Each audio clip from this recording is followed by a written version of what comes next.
So, ito na guys ang ating in-unboxing. Nailabas ko na sa kanyang box. So, ito yung mga kasama niya sa box. Nasa loob ng box. At ito naman yung kanyang mga parts or screws. Ayan.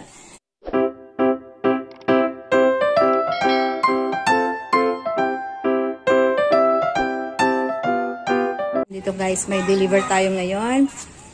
Hindi ko alam kung hangeran ba to o yung ating in-order na mga paninda. Tignan natin. Feeling ko ito yung hangeran kasi mahaba yan. Shopee to. Shopee.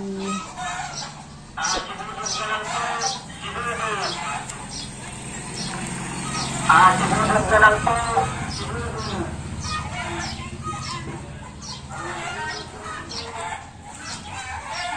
Pinipicturean pa niya guys.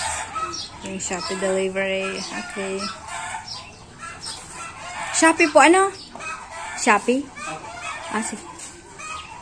Ito pala. Kasi akala ko yung ano, yung isang in-order ko. Ayan. Thank you. Ito, magkano nga? 429 po. Magkano po? 429. Okay. Sige, pasok. Kasi may vlog ako. Ayan. Ayan. Mamaya i-unboxing natin to. Ano siya? Parang, ano ba yung pull hanger? Yung ano siya? Oo, yung magkano? So, ito yung ating order sa Shopee. So, i-assemble pa natin. Yung hangiran, yung may stand. Ayun po, may stand. Nakarap siya ng bubble wrap. Ayan, may block. Sana okay naman siya. Walang problema. Kompleto rin ka. Kompleto ang mga parts. So, mamaya i-unboxing natin yan. Piso? 71 po dapat. Sige lang. Thank you. Sige ma'am. Mamaya ako na Oo, thank you. Ingat ka. Ako ma'am, salamat. So, ito na yung ating in-order sa Shopee. So, unboxing natin to guys. Kasi, ito yung paglalagyan natin ng hanger ng ating damit. So, meron kasi tayong umpisang maliit na business. So, ayan guys, mag-unboxing tayo ng ating in-order sa Shopee. At ito yung, ano ba tawag dito? Yung hangiran, yung full na stand. So, ang price nito guys ay $4.29. Kasama na yung shipping fee. Ayan. So, depende rin siguro sa inyong location ang shipping fee. So, ngayon, i-unboxing natin to. Titignan natin kung maayos ba, kumpleto ba ang parts. At syempre, tignan natin kung gaano ba yung katiba yung kanyang quality. So, let's start unboxing this. So, ito yung label niya guys. Tanggalin natin to. Para if in case man may kailangan tanggalin sana natin to. Kaya lang ang hirap tanggalin niya. Siya guys, excited si mama sa loob. Excited siya dito sa bubble wrap. Kasi ginagawa niya itong paputok. Yung libangan niya sa tindahan. Habang nakaputok.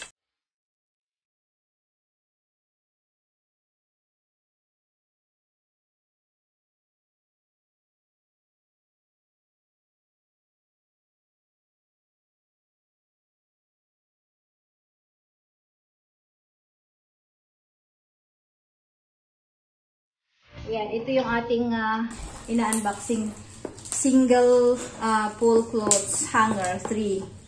Ayan. So, titignan natin kung paano. Well, yan.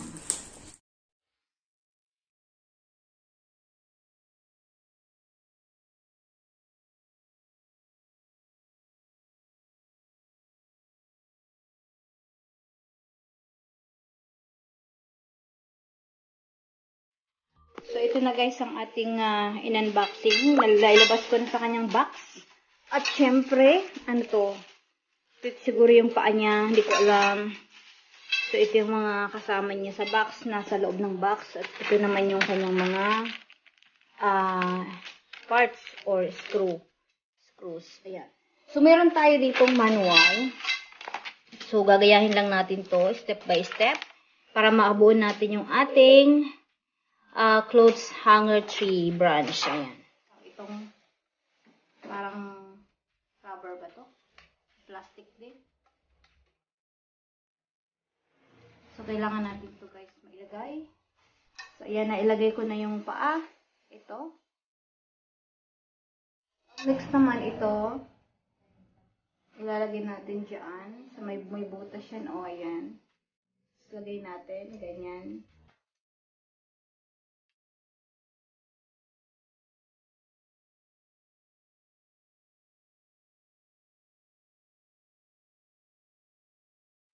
So, ayan guys. Ta-assemble na natin ang paa. Itong paa ng ating pull hanger. Ayan na. So, assemble din natin ang sunod yung ating sabitan. Guys, yung kanyang pull. Ayan. So, ilalagay natin dyan yung paa para mailapat. Ito yung pinaka foundation niya. Ayan. Dito natin isasalpak yung mga screw. So, ito guys, bali yung screw niya, isasalpak natin dyan. At syempre, diretso lang yan. So, meron siyang lock. Ito yung kanyang lock sa ilalim. So, ito yung lock niya sa ilalim. Ayan, para maigpitan tong ating tornilyo. So, ito na ang ilalagay natin dito. Higpitan lang natin yan. So, ito na guys, na ilagay na natin yung kanyang stand. Ayan. So, ang next natin, yung sa taas.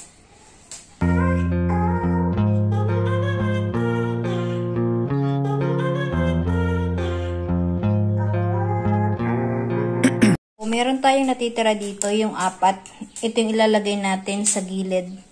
Parang sabitan din siya, tulad ng mga kopya or sombrero. So, ito yung tornilyo niya. Ito na lang yung natitira natin na i-assemble. Ayan yung isa guys. Busy na siya sa pagpa-pop up ng bubble wrap. Ayan. Kanyang libangan. So, ayan guys. Napansin ko lang pala dito sa ating pool. Itong isang banda dito, bali 3. O pwede natin ilagay na ito, bali ganito siya. Ito yung ilalagay natin. Ganyan. So, 1, 2, at meron dito 3. So, papaano nagkaroon ng 3? 3 ganito dito sa kabilang banda. Samantalang ito guys, kung isa lang ang pwede nating mailagay. Kasi, ayan, ito lang yung kanyang butas. So, wala. Ito lang. Kasi 4 lang yung ating ganitong sabitan. So, ibig sabihin, 3 dito, sa bandang to, at ito naman ay 1 lang dito. So, hindi siya pantay. Andito na ang ating hanger, pull hanger stand. Ayan. So, mabilis lang siya. Mabilis na i-assemble. Madaling i-assemble, kumbaga. Itong maliit na tong bilog, siya yung stopper niya para hindi dumuustos yung ating hanger. Diba? So, ito, nakita nyo dito. Ayan o. May gas-gas lang siya. Konti lang naman. Pero the rest, okay naman. Ayan. Kompleto siya ng mga parts at ng mga yung screws. Ayan, mga screws. At saka yung paa niya. Mabilis lang naman siya i-assemble. So, napaka-easy. Sa baba, pwede kayo maglagay dyan yung mga box nyo. Pero, syempre, wag masyadong mabigat. Light lang siya ito. Yung mga damit lang. Pagbasa, hindi ko alam, baka bumigay. So, white ang kinuha ko para din malinis tignan. Nakukita na ko dito sa mga, dito sasabit yung inyong mga, kung ano yung mga pwedeng isabit na mga accessories, pwede dito. Thank you so much for watching sa aking pag-assemble ng ating unboxing today na aking in-order sa Shopee. Please don't forget to like, share, subscribe, and hit the notification bell for you to be notified on my next video. Thank you so much guys. See you and bye-bye. Take care.